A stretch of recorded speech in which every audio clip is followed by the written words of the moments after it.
Est-ce que tu pourrais nous en dire un peu plus sur ce que toi tu appelles pas exactement mentalisme en plus, je crois?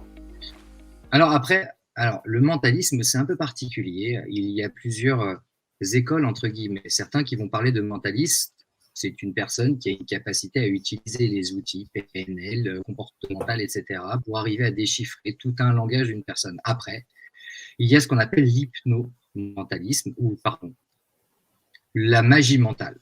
Magie mentale, en gros, quand on dit mentalisme ou faire un tour mental, c'est juste qu'on va utiliser une posture, une position différente. En tant que magicien, je vais faire des tours de cartes, je vais faire des tours de pièces, je vais faire des tours d'élastique, d'objets usuels, etc.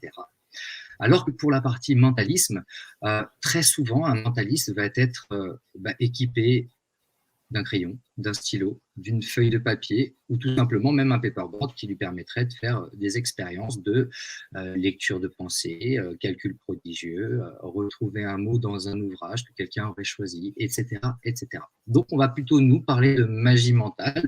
On va utiliser la représentation, utiliser des trucs parfois aussi qui permettent d'orienter ou de guider la personne dans un certain chemin et puis parfois d'obtenir quand même des petits miracles, des petits bijoux.